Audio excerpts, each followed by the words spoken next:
क्या से क्या हो गया देखते देखते। जो डब्ल्यूडब्ल्यूई का हेडक्वार्टर्स है, जो कि एक टाइम पर विंस मैकमैन का गढ़ हुआ करता था, सारी एक्टिविटी विंस मैकमैन की वहां से होती थी। तो डब्ल्यूडब्ल्यूई के फॉर्मर एम्प्लॉय ने ये बताया, जिनका नाम टॉम, और इतनी इंग्लिश मुझे आती नहीं कि मैं इनका जो लास्ट नेम है उसको पढ़ पाऊं। उन्होंने ये बताया कि अब विंस मैकमैन डब्ल्यूडब्ल्यूई के हेडक्वार्टर्स में कदम भी नहीं रख सकते, लिटरली वो घुस भी नहीं सकते। और डिटेल में जाके उन्होंने बताया, इवन अगर आप लोग चैनल पर एक्टिव चैट हो तो आपको पता होगा, मैंने भी बताया कि विंस ने अपने लिए खुद अपना कस्टमाइज जिम भी बनाया था उसी हेडक्वार्टर्स में, ताकि जब भी उनको वर्कआउट करना हो वो कर लें। उस जिम की भी कोई एक्सेस नहीं है। कुल मिला के जो टीकेओ एंडेवर वाली चीज हुई और विंस मैकमैन का निकलना हुआ है डब्ल्यूडब्ल्यूई से, अब तो स्टॉक वाला भी सीन नहीं रहा उनका। तो अब विंस मैकमैन उस हेडक्वार्टर्स के अंदर कदम भी नहीं रख सकते। मेरे को हमेशा से ऐसा लगा था कि विंस मैकमैन शायद मतलब उनका हो जाएगा काम और लास्ट लास्ट तक भी उनके पास डब्ल्यूडब्ल्यूई रहेगी, लेकिन सिचुएशन, एलिगेशन, जो सारी चीजें विंस के साथ हुई, अब हालात ये हैं कि बंदा खुद की बनाई हुई कंपनी, खुद के हेडक्वार्टर, सब कुछ खुद का, लेकिन आज खुद का जो उसका पहले था वो कुछ भी नहीं रहा भाई। ये होती है जिंदगी। मिल गया।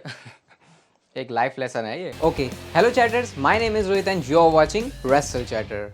वेलकम है गाइस आपका वॉइस ऑफ रेसलिंग के एक और नए एपिसोड में। और सबसे पहले बात करते हैं ड्रू मैकिंटायर के बारे में, जो कि है सोशल मीडिया के राजा। तो उनके जन्मदिन की सबसे पहले उनको हम बधाइयां देते हैं। डब्ल्यूडब्ल्यूई के ट्विटर अकाउंट ने भी ट्वीट करते हुए लिखा कि जन्मदिन की बधाइयां किसको? Undisputed champion of social media. अब सोशल मीडिया का चैंपियन है, उसको लेकर सोशल मीडिया पर बात हो रही है, तो सोशल मीडिया के चैंपियन का बात करना तो बनता ही है। इसके बाद जो ड्रू मैकिंटायर का ट्वीट आया, यहाँ पे आप देख सकते हो, वो लिखते हैं एंड उसके साथ साथ WWE champion, soon to be 2 time world heavyweight champion, intercontinental champion, Royal Rumble winner, जितने इंडी टाइटल्स है वो सब कुछ। और उसके बाद वो लिखते हैं and your undisputed WWE social media star of the year 2024। तो ये ड्रू मैकिंटायर का जवाब था कि सिर्फ तुम मेरे को undisputed champion of social media क्यों कह रहे हो भाई, इतनी सारी चीजें मैंने करी हुई है। तो उसको कोट करते हुए ही ड्रू मैकिंटायर ने उसका जवाब दिया है। एंड अगेन कह सकते हैं कि undisputed champion of social media and WWE social media superstar of year 2024 for a reason. इसके साथ साथ कोडी रोड्स ने भी क्या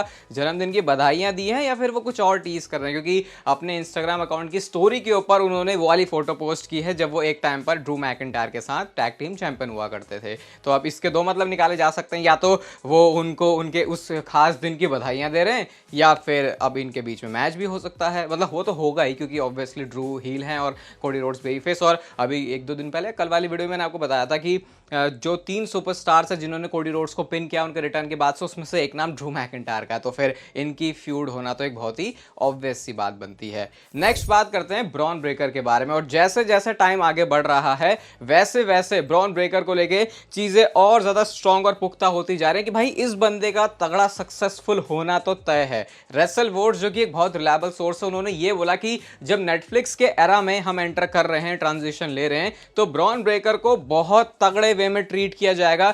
उनकी एज जो कि सिर्फ 26 साल है, उनकी स्पीड, उनका लुक, उनकी पेडिग्री, जो रेयर कॉम्बिनेशन को मिला है इतने अलग अलग टैलेंट का, स्किल का, एबिलिटी का, ये ओवरलुक्ड बिल्कुल भी नहीं किया जा सकता, ऐसा रेसल वोर्ड्स ने बताया है। तो मतलब अब बस कुछ टाइम ही आप वेट कर लो। अभी रेसलमेनिया मुझे लगता है आने वाले 3-4 साल में एक बार आपको मेन इवेंट के अंदर भी वो दिख जाएंगे, क्योंकि मतलब ऐसा कहते हैं ना कि देखो डब्ल्यूडब्ल्यूई सुपरस्टार के लिए तगड़ा दिखना ज्यादा मैटर नहीं करता। मैं देखो इस बात से डिसएग्री ही करता हूं हमेशा। रेयर कुछ होते हैं सुपरस्टार जिनका आपको पता है इतने तगड़े वो ना भी दिखे तो भी काम चल जाता है। लेकिन अगर एक सबसे मतलब अगर थोड़ा सा एडवांटेज लेना है, तो अगर बंदा तगड़ा दिखता है तो उसको वैसे ही मिल जाता है। और ये काम ब्रॉन ब्रेकर के लिए, क्योंकि अगर मैं सही बताऊं तो माइक स्किल के ऊपर अभी मैं उनका थोड़ा सा डाउट करता हूं, जो कि इंप्रूव हो रही है, लेकिन उनकी साइज, उनकी स्पीड ने ही उनको एक अलग एडवांटेज दे दिया है। तो ये जो है मुझे लगता नहीं डिबेट का टॉपिक भी रहना चाहिए कि अगर बंदा तगड़ा दिखता है, वो कहता है ना जो दिखता है वो बिकता है, तो वो वाला सीन मुझे लग रहा है ब्रॉन ब्रेकर के साथ बहुत मस्त वे में हो रहा है और उसका फायदा भी उनको मिलने वाला है।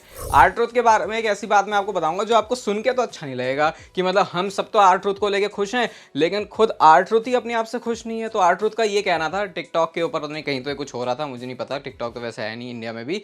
तो वो ये कहते हैं कि मैं जैसा सोचता था अपने आप को एज डब्ल्यूडब्ल्यूई सुपरस्टार, जिस पोजीशन पे मैं चाहता था, अब जब मैं अपने आप को देखता हूं तो मैं अपने आप को वहां पे नहीं पाता हूं। तो इसका मतलब आई थिंक आर्ट्रोस ये कह रहे हैं कि जिस तरह से WWE ने उनका यूज़ किया है वो शायद चीज़ उनको उतनी पसंद नहीं है, या फिर शुरू में उन्होंने वैसी सोची नहीं थी। अब ये क्या आर्ट्रोस का मतलब तो इसके निकाले जा सकते, लेकिन अगर मैं सिंपल तरीके से समझूं तो शायद आर्ट्रोस उतना एंजॉय नहीं करते अपने ऑन स्क्रीन वाले कैरेक्टर को जितना फैंस करते हैं, या फिर वो चाहते थे किसी अलग वे में से, हो सकता है डोमिनेंट वे में वो चाहते होंगे अपने आप को बुक होते हुए देखना ऑन WWE टेलीविजन। तो ये थोड़ा सा लगा रहा है यार आर्ट्रोस, ऐसा मत बोलो यार, तुम बड़े यूनिक हो, रेयर हो, और हमें तो ऐसे ही देख के मजा आता है, क्योंकि तगड़े हट्टे कट्टे तो बहुत आएंगे, लेकिन एक ऐसा बंदा जो कि इतना नेचुरल है और ऑर्गेनिक उसकी जो कॉमेडी टाइमिंग है वो लगती है, वो होना बहुत रेयर है भाई। किसी स्टोरी लाइन के ऊपर अच्छे से इन्वेस्ट करोगे तो फैंस का भी ये कहना है कि हम भी अच्छी तरीके से इन्वेस्ट करेंगे, क्योंकि चैट गेबल और ये सैमी ज़ेन और ये ओटिस और मैक्सिन अकीरा टोजावा, इनकी जो स्टोरी लाइन है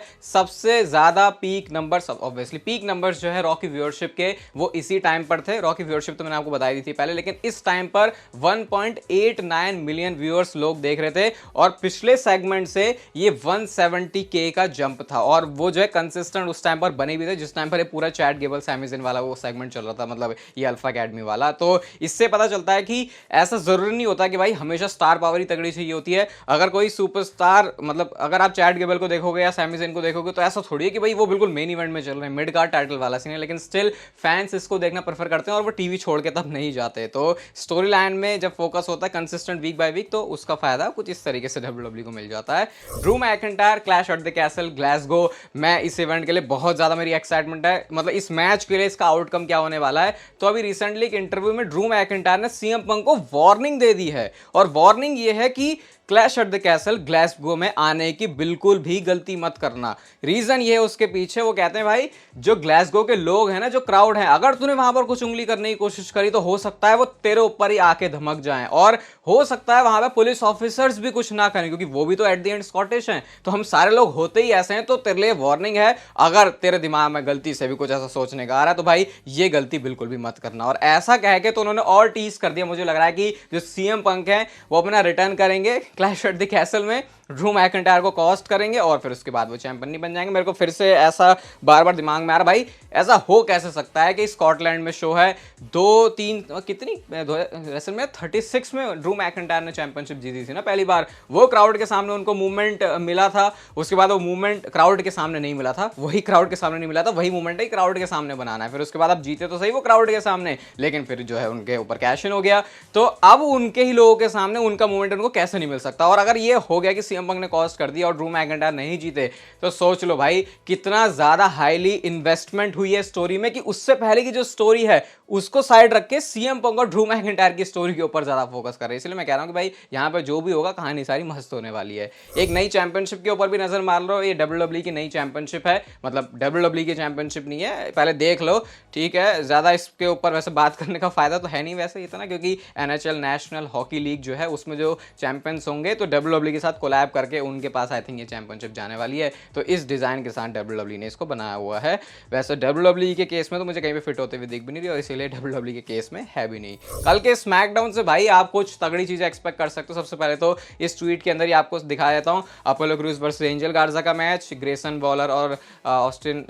वॉलर और जॉनी गार्गानो का मैच, जेड कारगिल इंडी हार्टवेल का मैच, और सोलो सिकोवा अनॉइंट करेंगे, अनॉइंटमेंट होने वाला है टोंगा लोवा का। अब इसको इस तरीके से समझो, जैसे मैं ब्राह्मण हूं तो हमारे उसमें होता है वो जनेऊ वाला संस्कार पंडित में होता है, तो जैसे हमारे उसमें वो संस्कार होता है ना, तो वैसा ही कुछ संस्कार ये ब्लड लाइन समूहन में ये कुछ करने वाले हैं। अब इनका संस्कार क्या है वो कल स्मैकडाउन से हमको पता चल जाएगा, बट एक चीज तो मुझे लग रहा है कंफर्म ही है, मतलब कंफर्म ऐसे बोलना तो कुछ नहीं चाहिए, लेकिन ऐसी फीलिंग है कि इस सेगमेंट में कुछ तो बहुत तगड़ी भसड़ होने वाली है, क्योंकि हील सुपरस्टार्स का सेगमेंट है तो इतना इजीली तो कुछ होगा नहीं, और लोग एक्सपेक्ट कर रहे हैं कि शायद कल के शो पर जिमी ऊसो फाइनली अपना कमबैक कर सकते हैं। इवन ज़ेरो न्यूज़ की तरफ से ट्वीट आया है जहां पे उन्होंने Roman Reigns, Jimmy Uso, Jey Uso और पॉल हेमन की पिक्चर पोस्ट की हुई है, जो कि हमको बहुत जल्दी ऐसे साइन मिल रहे हैं कि जो गुड ब्लड लाइन है वो आने वाली है। और मैंने आपको कल वाली वीडियो में पूरी टाइमलाइन भी बताई थी कि कैसे हो सकता है पहले जिमी ऊसो वापस आए एंड देन रोमन रेंज। तो ऐसा लग रहा है कि शायद इवन कुछ लोग तो कल के शो में बोल रहे हैं रोमन रेंज भी आ जाएंगे, बट मुझे ऐसा नहीं लगता भाई ऐसे करने वाली है WWE,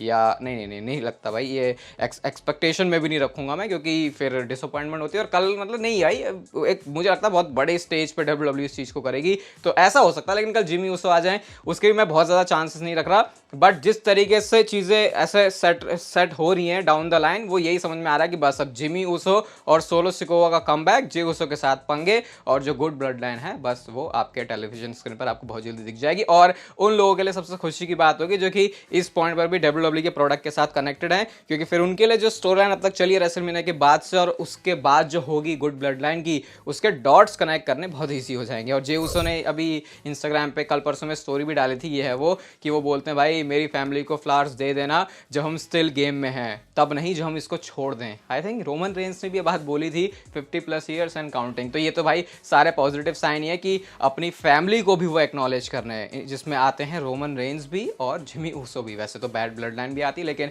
वो बैड ही है, उसको बैड ही साइड पर रहने दो।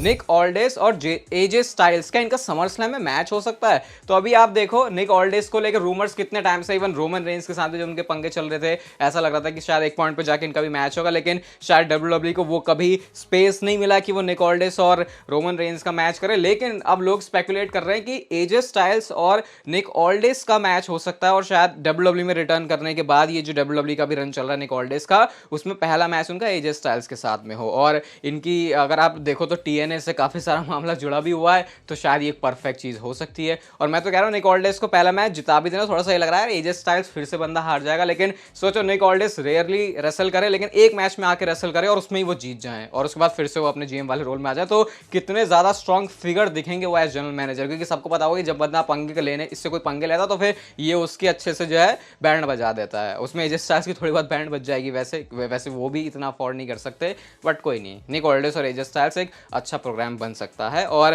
फाइनली आपको मैं दिखाया था इस वीडियो में सीएम पंक की चड्डियां, सीएम पंक का पिंक वाला आउटफिट आपको पता होगा, तो ये डब्ल्यूडब्ल्यू के साथ पार्टनर डी है जिन्होंने इंस्टाग्राम पे पोस्ट किया है और कैप्शन लिखा है काउंटडाउन टू समर स्लैम। तो क्या इन्होंने ऑलरेडी बता दिया कि समर स्लैम में कंपीट करेंगे सीएम पंक, और कंपीट करने से मतलब शायद वो इस तरीके के ट्रंक के अंदर भी आ सकते हैं। वैसे तो हमने सीएम पंक को पहले पिंक वाला देखा जो कि उनका आइकॉनिक बना था अटायर, इस वजह से क्योंकि वो अलग ही बिल्कुल दिखता है ना, तो शायद यहाँ से फिर एक हिंट है, पता नहीं क्या है ये जो भी है, लेकिन शायद समर स्लैम में हो सकता है सीएम पंक रेसल कर ले, इसका मतलब कि उससे पहले वो ठीक हो जाएंगे। और अगर इस वीडियो को देख के आपका थोड़ा सा मूड ठीक हुआ हो तो इसे लाइक जरूर कर देना, चैनल को सब्सक्राइब कर दो ऐसी और मस्त वीडियोस के लिए, और तब तक फिर लेते रहो जिंदगी के मजे।